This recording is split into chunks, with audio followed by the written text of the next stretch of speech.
Hi children, welcome to our channel learn think and grow. 1 മുതൽ 7 വരെയുള്ള ക്ലാസ്സുകളുടെ വീഡിയോകൾ നമ്മുടെ ചാനലിൽ അപ്ലോഡ് ചെയ്യുന്നുണ്ട്. ഓരോ ക്ലാസ്സുകളുടെയും വീഡിയോകൾ ചാനൽ പ്ലേലിസ്റ്റിൽ അവൈലബിൾ ആണ്. ഓരോ ക്ലാസ്സുകളുടെയും പ്ലേലിസ്റ്റ് ലിങ്കുകൾ വീഡിയോയുടെ താഴെ ഡിസ്ക്രിപ്ഷൻ ബോക്സിൽ നൽകിയിട്ടുണ്ട്. ഡിസ്ക്രിപ്ഷൻ ബോക്സിൽ ചാനലിൻ്റെ ഇമെയിൽ ഐഡിയും വാട്സാപ്പ് നമ്പറും കൊടുത്തിട്ടുണ്ട്. ഏതെങ്കിലും ക്ലാസ്സുകൾ ലഭിക്കുന്നില്ല എങ്കിൽ വാട്സാപ്പിൽ കോൺടാക്ട് ചെയ്യാവുന്നതാണ്. ഇനി നമുക്ക് വീഡിയോയിലേക്ക് പോകാം.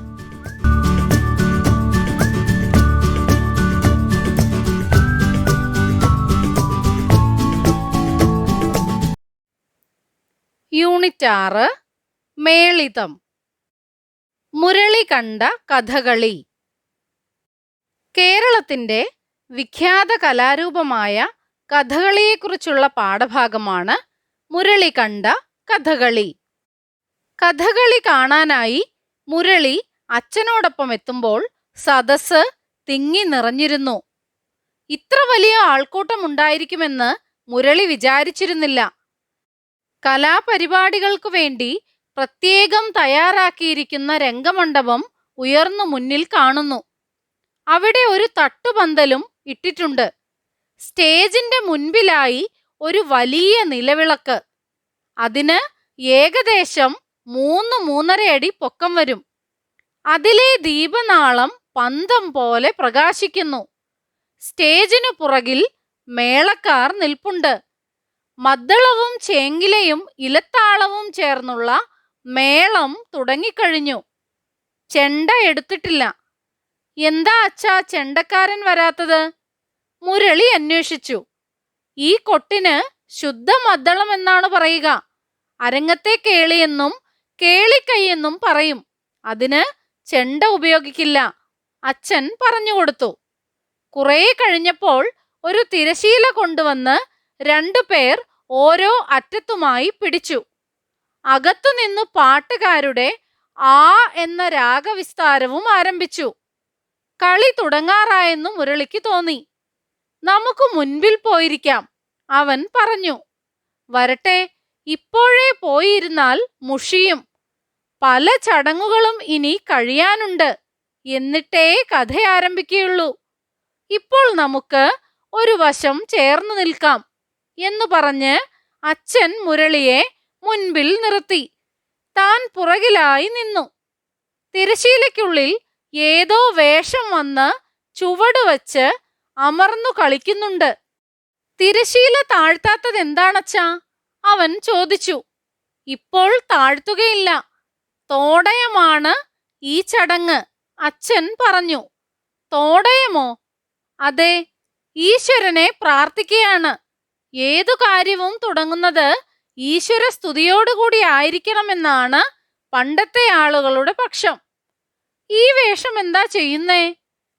കൊട്ടിനും പാട്ടിനും അനുസരിച്ച് ചില ചോടുകൾ വെച്ച് താഴ്ന്നു കളിക്കുകയാണ്. മുരളി ആ തിരശീലയുടെ ഭംഗി നോക്കിക്കൊണ്ടു നിന്നു. അതിന്റെ നടുവിൽ മനോഹരമായ ഒരു താമരപ്പൂവ് നെയ്തു പിടിപ്പിച്ചിരിക്കുന്നു. പലതരം വർണ്ണങ്ങൾ ആ കർട്ടന് മോടികൂട്ടുന്നുണ്ട്. കൂടാതെ അനവധി വിചിത്രവേലകളും അതിൽ കാണാം. തോടയം കഴിഞ്ഞു. ഗായകന്മാർ ഏതാനും ശ്ലോകങ്ങൾ നീട്ടിപ്പാടി തുടങ്ങി. അതു വന്ദന ശ്ലോകങ്ങളാണെന്ന് അച്ഛൻ മുരളിയെ ധരിപ്പിച്ചു. ഗണപതി, വിഷ്ണു, ശിവൻ, ഭഗവതി മുതലായവരെ പറ്റിയുള്ള സ്തുതികൾ. അല്പം കഴിഞ്ഞപ്പോൾ തിരശീലയ്ക്ക് മുകളിൽ വട്ടത്തിലുള്ള ഒരു കിരീടത്തിന്റെ മുകൾ ഭാഗം കണ്ടു തുടങ്ങി. ഒരു വേഷം അകത്തു വന്നിട്ടുണ്ട്. കിരീടം അങ്ങോട്ടും ഇങ്ങോട്ടും അനങ്ങുന്നു. തിരശീലയ്ക്കുള്ളിൽ നിന്നുകൊണ്ട് ആ വേഷം മേളക്കാരെയും പാട്ടുകാരെയും തൊട്ടു വന്ദിക്കുകയാണ്. ചെണ്ടകൊട്ടും ഈ അവസരത്തിൽ കേട്ടു തുടങ്ങി. ദാ കിരീടത്തിനു മുകളിലായി വിസ്തൃതമായ ഒരു മേലാപ്പ്. ശംഖുവിളിയും കേൾക്കുന്നു. മേളം തകർക്കുന്നു. പെട്ടെന്നു തിരശീല താണു. 2 വേഷങ്ങൾ പ്രത്യക്ഷപ്പെട്ടു. ഒരു പുരുഷനും ഒരു സ്ത്രീയും. നിറപ്പകിട്ടുകൊണ്ട് വിളങ്ങുന്ന കിരീടം, പച്ച നിറത്തിലുള്ള മുഖം, കവിളിന്റെയും താടിയുടെയും അരികോട് ചേർത്ത് ഇരുവശങ്ങളിലും വെള്ളക്കടലാസ് കൊണ്ട് ബ്രാക്കറ്റിന്റെ ആകൃതിയിൽ വച്ചുപിടിപ്പിച്ച ചുട്ടി, നീട്ടിക്കറുപ്പിച്ച പുരികക്കൊടികൾ, മഷി എഴുതിയ കണ്ണ്, നെറ്റിയിൽ ഒരു ഗോപി, പുഞ്ചിരി പൊഴിക്കുന്ന ചെഞ്ചുണ്ടുകൾ, ചെറിയ വൃത്തത്തിൽ തിളങ്ങുന്ന ചെവിപ്പൂവ്, തോട, കിരീടത്തിന്റെ രണ്ടു വശത്തും താഴ്ത്തിപ്പിടിച്ചിരിക്കുന്ന ചെറിയ ആലവട്ടം, ധാരാളം മുത്തുമാലകളെ കൊണ്ട് ശോഭിക്കുന്ന കഴുത്ത്, രത്നാഭരണങ്ങൾ പ്രകാശിക്കുന്ന കൊരലാരത്തോടു കൂടിയ മാറിടം, തോൾവള, കൈവള, വിരിഞ്ഞ പൂവിന്റെ ആകൃതിയിൽ രണ്ടറ്റത്തും കെട്ടിയിട്ട് അണിഞ്ഞിരിക്കുന്ന ഉത്തരീയങ്ങൾ, ചുവന്ന കുപ്പായം, കൈവിരലുകളിലെ വെള്ളി നഖങ്ങൾ, കാണാൻ നല്ല ചന്തമുള്ള ഉടുത്തുകെട്ട്, ഇവയെല്ലാം ചേർന്നതാണ് ആ പുരുഷവേഷം. സ്ത്രീവേഷം ഞൊറിഞ്ഞുടുത്ത് തലയിൽ സാരിയിട്ടിരിക്കുകയാണ്. കൈപ്പത്തി വരെ ഇറങ്ങിക്കിടക്കുന്ന ചെങ്കുപ്പായം, കഴുത്തിൽ നിറയെ ആഭരണങ്ങൾ, കൈവളകൾ. പുരുഷവേഷം കൃഷ്ണമണികളെ താളത്തിനൊപ്പിച്ചു ചലിപ്പിച്ചുകൊണ്ട് പുഞ്ചിരിയോടുകൂടി നോക്കുന്നു. ആ നോട്ടം തന്റെ നേർക്കാണോ എന്ന് മുരളിക്ക് തോന്നി. അവൻ അത്ഭുതത്തിൽ മുഴുകി. ഇതേതു വേഷമാണച്ചാ? അവൻ ചോദിച്ചു. ഇതാണ് പുറപ്പാടുവേഷം. ഇത്തരം പുരുഷവേഷത്തിന് പച്ച എന്നും പറയും. പച്ചയോ? അതെ, പച്ച തന്നെ.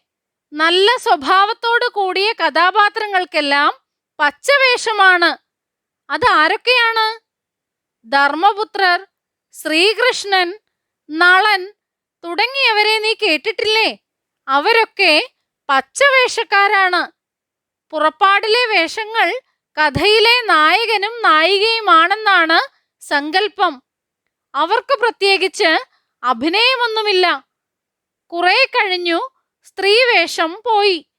പുരുഷവേഷം കയ്യും മെയ്യും കണ്ണും യോജിപ്പിച്ച് ഓരോരോ കലാശങ്ങൾ ചവിട്ടിത്തുടങ്ങി.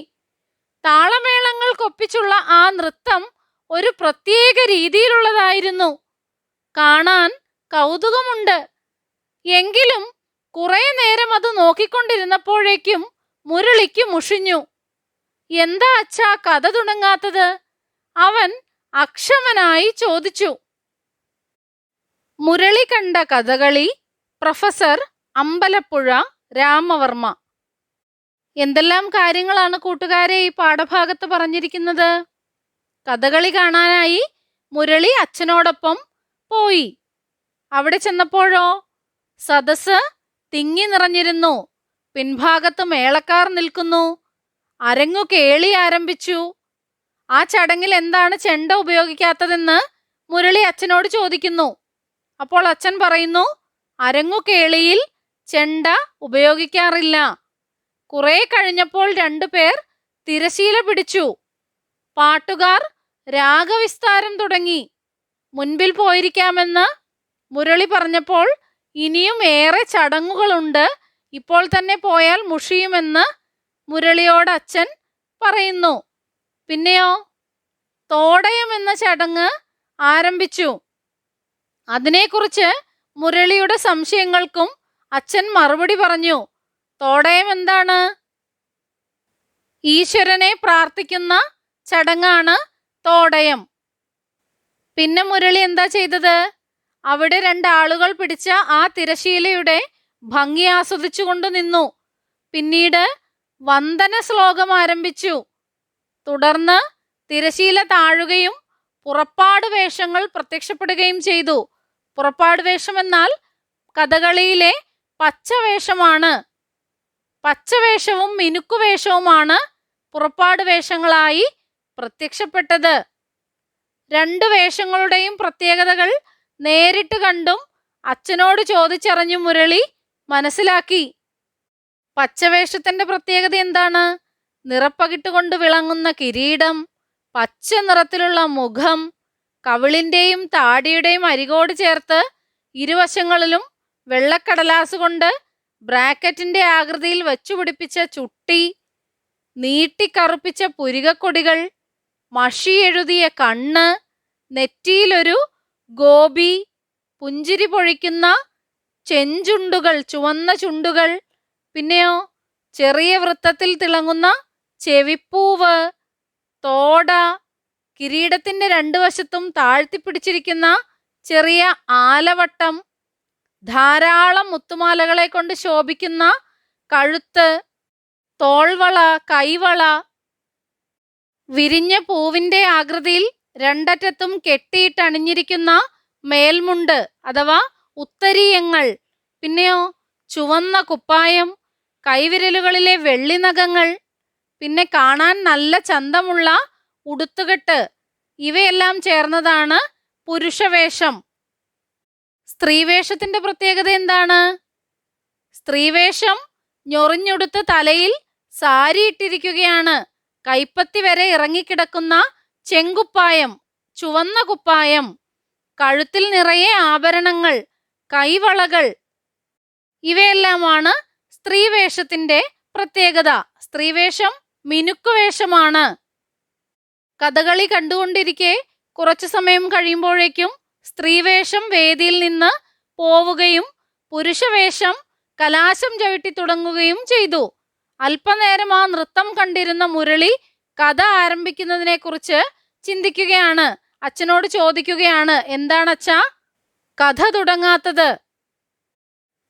പ്രൊഫസർ അമ്പലപ്പുഴ രാമവർമ്മ 1926 അമ്പലപ്പുഴയിൽ ജനിച്ചു. അധ്യാപകനായിരുന്നു. കേരള കലാമണ്ഡലം ജനറൽ കൗൺസിൽ, കേരള സാഹിത്യ അക്കാദമി ജനറൽ കൗൺസിൽ എന്നിവയിൽ അംഗമായിരുന്നു. നവരശ്മി, സാഹിതീ സൗരഭം, കഥകളി നിരൂപണം തുടങ്ങിയവ പ്രധാന കൃതികളാണ്. 2013 അന്തരിച്ചു. കഥകളി ഒരു രംഗകലയാണ്.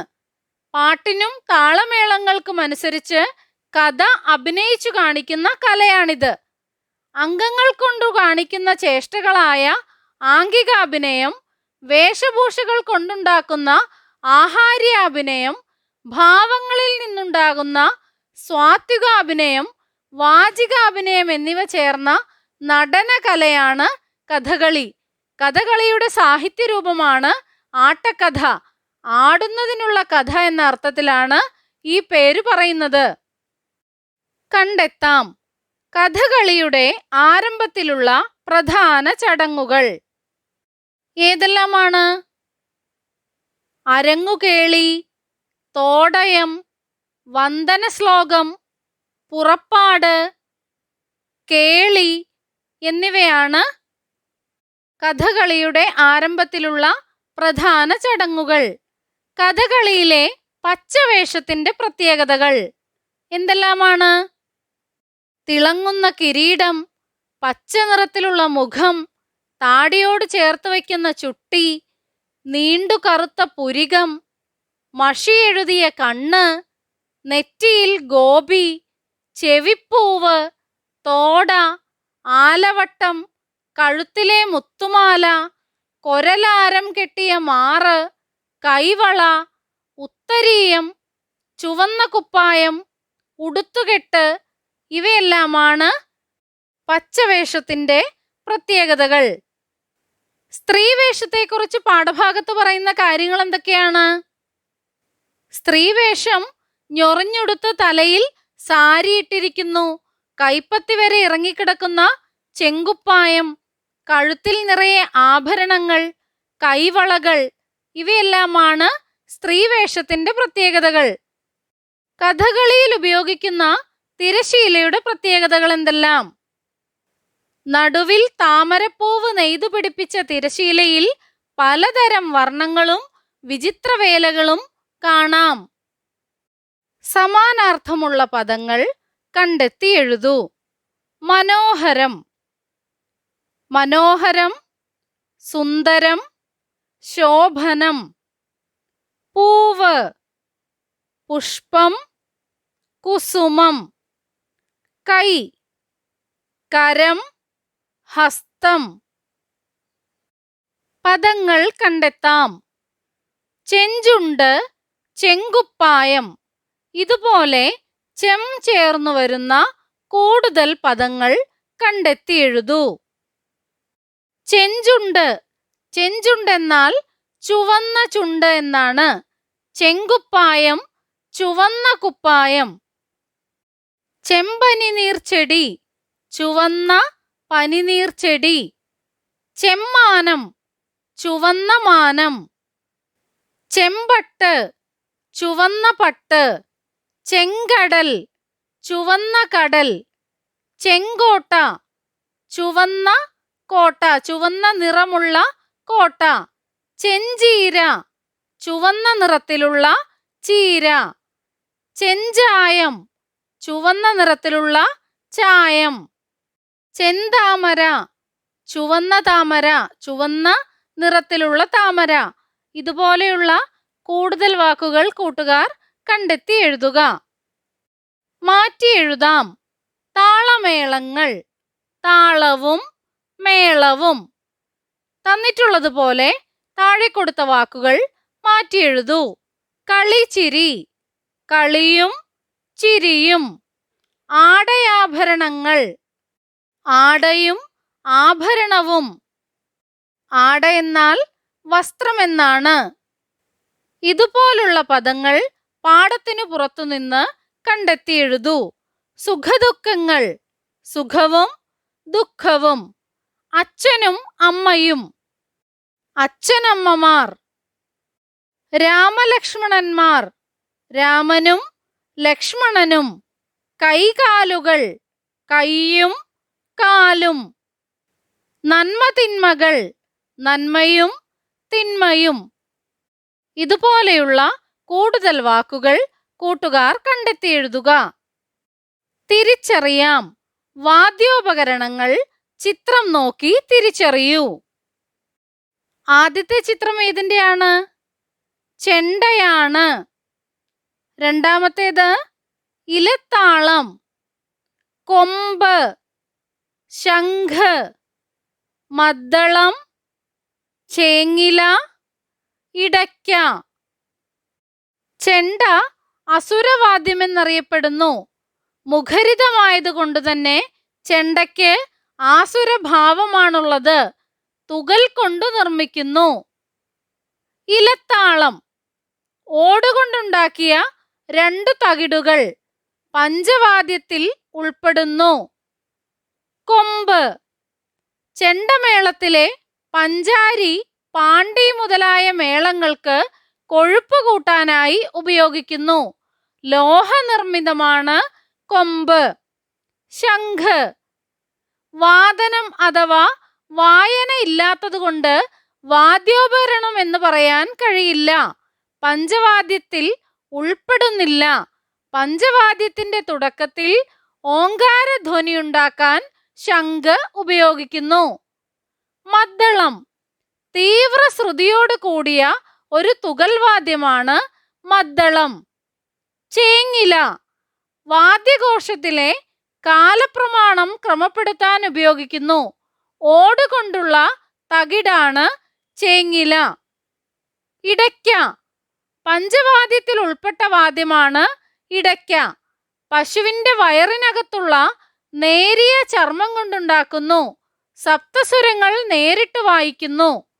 64 കലകളെ സൂചിപ്പിക്കുന്ന 64 ചെണ്ടുകൾ തൂക്കിയിട്ടിരിക്കുന്നു. ചിത്രം നിരീക്ഷിച്ചെഴുതാം. 2 ചിത്രങ്ങളും നിരീക്ഷിച്ച് പാഠഭാഗത്തെ വർണ്ണനയെ അടിസ്ഥാനമാക്കി സ്വന്തം ഭാഷയിൽ കുറിപ്പ് തയ്യാറാക്കൂ. ആദ്യത്തെ ചിത്രം ഏതാണ്? പച്ച. രണ്ടാമത്തേത് മിനുക്ക്. പച്ചവേഷം കഥകളി വേഷങ്ങളിൽ ഏറ്റവും സുന്ദരമെന്നാണ് പച്ചവേഷം അറിയപ്പെടുന്നത്.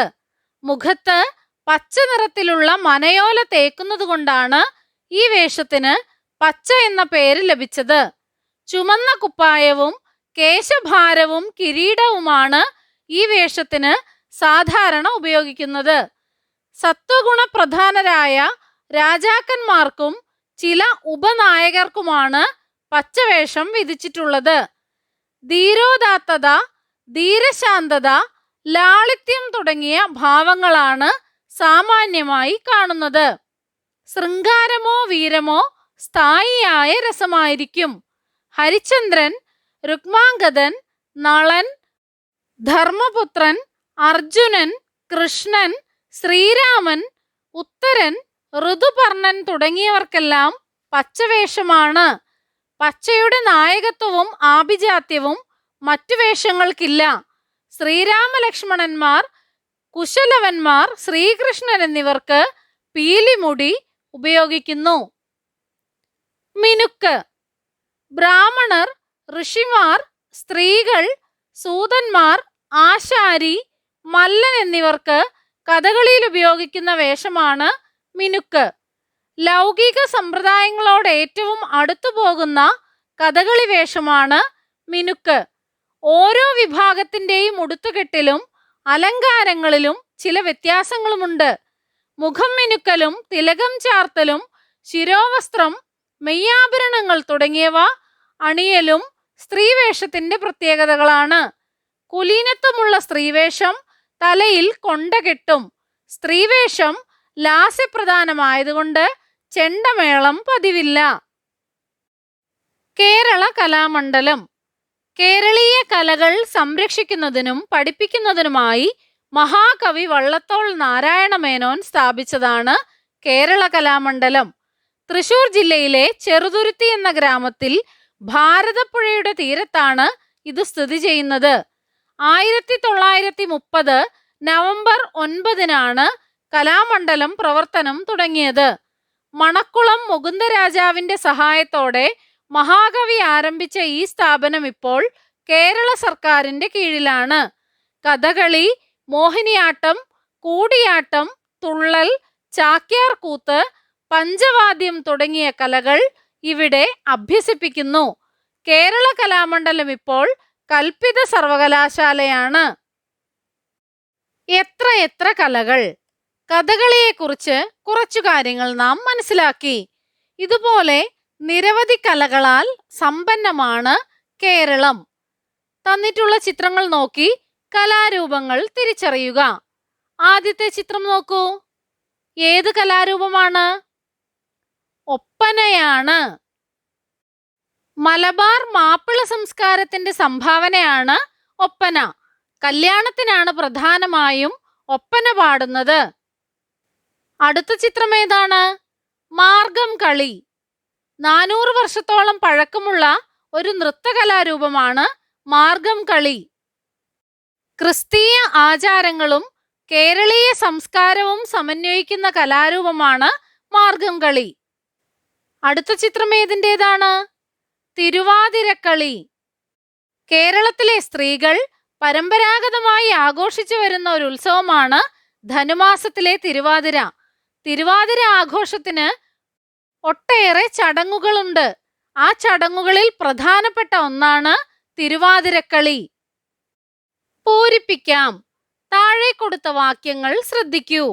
അച്ഛൻ മുരളി വിളിച്ചു. അച്ഛൻ മുരളിയെ വിളിച്ചു. അച്ഛൻ മുരളി പറഞ്ഞു. അച്ഛൻ മുരളിയോട് പറഞ്ഞു. അച്ഛൻ മുരളി കൈപിടിച്ചു. അച്ഛൻ മുരളിയുടെ കൈപിടിച്ചു. അച്ഛനും മുരളിയും സദസ്സ് ഇരുന്നു. അച്ഛനും മുരളിയും സദസ്സിൽ ഇരുന്നു. ഓരോ കൂട്ടത്തിലും ആദ്യ വാക്യവും രണ്ടാം വാക്യവും തമ്മിലുള്ള വ്യത്യാസം എന്താണ്? രണ്ടാമത്തെ വാക്യങ്ങളിലാണ് അർത്ഥം കൃത്യമായി മനസ്സിലാകുന്നത്. അടിവരയിട്ടിരിക്കുന്ന വാക്കുകൾ നോക്കൂ. മുരളിയെ, മുരളിയോടു, മുരളിയുടെ, സദസ്സിൽ. പദങ്ങൾക്കു ചില മാറ്റങ്ങൾ വന്നപ്പോഴാണ് വാക്യങ്ങളുടെ അർത്ഥം പൂർത്തിയായത്. ആ മാറ്റം എന്തിനാണ്? ആ പദത്തിന് അടുത്ത പദത്തിനോടുള്ള ബന്ധം സൂചിപ്പിക്കാനാണ് ഈ മാറ്റം വരുത്തിയിട്ടുള്ളത്. ഇതേ മാതൃകയിൽ താഴെ കൊടുത്ത വാക്യങ്ങൾ പൂരിപ്പിക്കുക. ജമീല വഴിയിൽ വച്ച് കണ്ടു. ബ്രാക്കറ്റിൽ ഗിരിജ. എങ്ങനെയാണ് എഴുതേണ്ടത്? ജമീല വഴിയിൽ വച്ച് ഗിരിജയെ കണ്ടു. ഗിരിജയെ. മേരി ചോദിച്ചു. ബ്രാക്കറ്റിൽ അമ്മ. മേരി അമ്മയോടു ചോദിച്ചു. അമ്മയോടു ചോദിച്ചു. അടുത്തത് നോക്കിക്കേ. കണ്ണു നിറഞ്ഞു. രാധിക. രാധികയുടെ കണ്ണു നിറഞ്ഞു.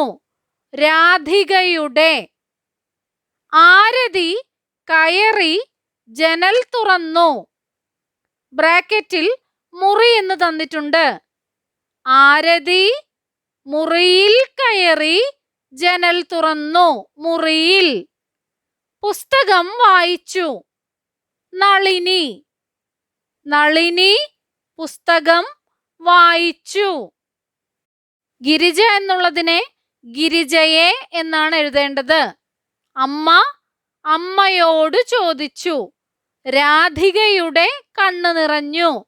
ആരതി മുറിയിൽ കയറി. നളിനി പുസ്തകം വായിച്ചു. വാക്യത്തിലെ പദങ്ങൾക്ക് പരസ്പര ബന്ധമില്ലെങ്കിൽ വാക്യത്തിന് അർത്ഥപൂർണത ഉണ്ടാകില്ല. അതുകൊണ്ടാണ് ഗിരിജ എന്ന പദത്തിന്റെ കൂടെ എ എന്ന പദാംശം ഉപയോഗിച്ചിരിക്കുന്നത്. ഗിരിജയെ.